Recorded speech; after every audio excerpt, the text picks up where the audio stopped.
میرے پاس امریکہ سے ایک صاحب آئے، امریکہ سے ایک صاحب، وہ پوری سونے کی انگوٹھی، ایک سونے کی انگوٹھی تھی، گھر والوں کے پاس ہوگا کوئی سونا زیور، ایک پوری سونے کی انگوٹھی زکوٰۃ کی مد میں دے کر چلے گئے۔ پھر میں نے ایک اور مستحق تھے، ایک مستحق آدمی تھے، پھر میں نے وہ انگوٹھی ان کو دے دی کہ آپ اس کو فروغ کر کے اپنی ضرورت پوری کر لیں۔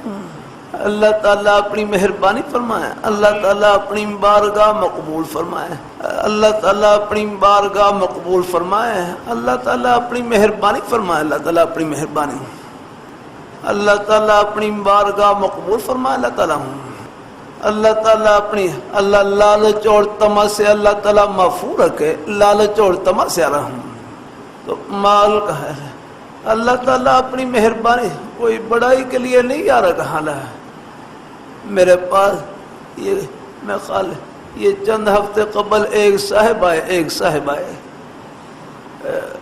10 لاکھ روپے انہوں نے دیے، 10 لاکھ روپے دیے، 10 لاکھ روپے دیے، کہنے لگے یہ آپ کے لیے ہدیہ ہیں۔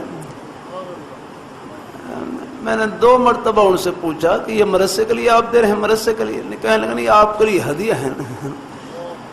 اچھا، بہرحال میں نے کہا مجھے تو اتنی یہ لمبی رقم کی کوئی ضرورت نہیں، اللہ کا شکر ہے گھر کی دال روٹی بھی چل رہی ہے، الحمدللہ گزارا چل رہا ہے، میں نے کیا کرنا اتنا۔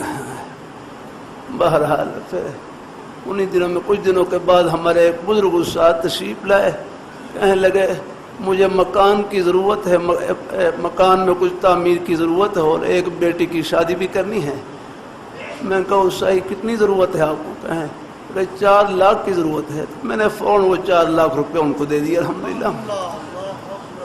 ایک صاحب اور آئے، کہنے کہ مسجد کی تعمیر ہو رہی ہے، میں کتنی کہ 3 لاکھ کی ضرورت ہے، میں کہا 3 لاکھ آپ لے لیں، الحمدللہ۔ ایک اور شہر سے ایک صاحب آئے، کہنے لگے مجھے مسجد تعمیر ہو رہی ہے، 1 لاکھ کی ضرورت ہے، میں کہا 1 لاکھ آپ لے لیں۔ ایک اور ہمارے پرانے طالب علم آئے، کہنے مسجد ہمارے مدرسے میں کچھ تعمیر ہو رہی ہے تو مجھے بھی 90,000 کی ضرورت ہے، میں کہا آپ لے لیں، الحمدللہ۔ تو اللہ کا شکر ہے یوں 10 لاکھ روپے تقریباً تقسیم ہو گئے، کچھ تھوڑے بہت رہ گئے، وہ بھی ہو جائیں گے انشاءاللہ۔ مجھے ایک آنے کی ضرورت نہیں، اللہ تعالیٰ کا شکر ہے، الحمدللہ۔ اللہ یہ کوئی بڑائی کے لیے نہیں عرض کر رہا ہوں۔ ایک اور صاحب انہوں نے پہلے 10 لاکھ روپے بھیجے اپنے، کہتے آپ گھر تعمیر کروا، میں کہا نہیں، اللہ کو گھر کی ضرورت اللہ پوری کر دیں گے، الحمدللہ۔ میں نے پھر وہ ساری رقم وہاں جامعہ مدنیہ مدعا الاقامت تعمیر ہو رہا ہے، وہاں وہ ساری رقم اس میں جمع کرا دی، ایک آنے کی غرض نہیں۔